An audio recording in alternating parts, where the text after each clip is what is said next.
Il était une fois, dans un charmant village niché au creux de collines verdoyantes, une personne arriva, cherchant un nouveau départ et se demandant si ce nouvel endroit deviendrait son chez-soi.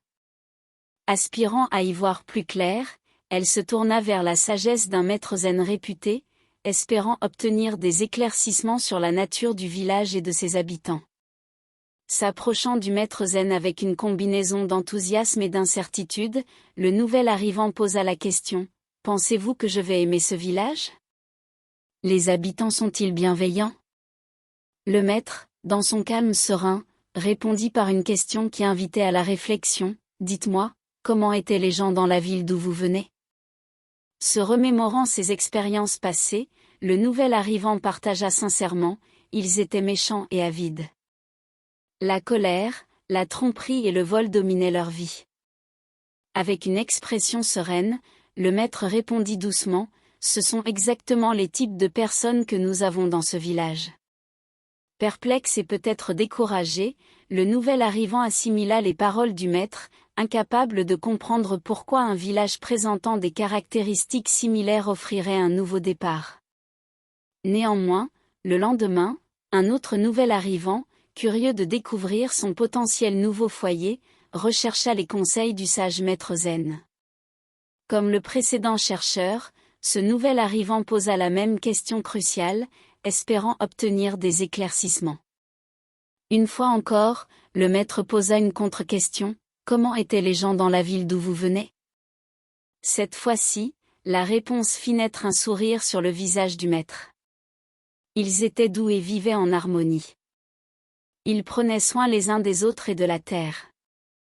Le respect mutuel et la quête de la croissance spirituelle étaient leur mode de vie, répondit le nouvel arrivant, les yeux brillants de chaleur.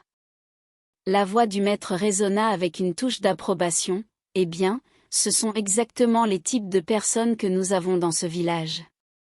En cet instant, une vérité profonde se dévoila devant leurs yeux, le miroir de la perception renvoyant ce que l'on choisit de voir et de croire. La sagesse du maître éclaira le chemin vers la compréhension : dans la vie, tout comme dans votre propre existence, ce que vous voyez dans le monde le verra en vous. Les paroles du maître contenaient un message doux mais profond, un rappel que notre perspective façonne notre réalité. Si nous choisissons de percevoir le monde à travers un prisme d'espoir, de bonté et d'amour, ces vertus se refléteront sur nous. En revanche, si nous nous concentrons uniquement sur les aspects négatifs des autres, c'est ce qu'ils verront en nous. Ainsi, le maître exhorta tous ceux qui écoutaient à être un phare de positivité, rayonnant l'amour et la gentillesse vers le monde.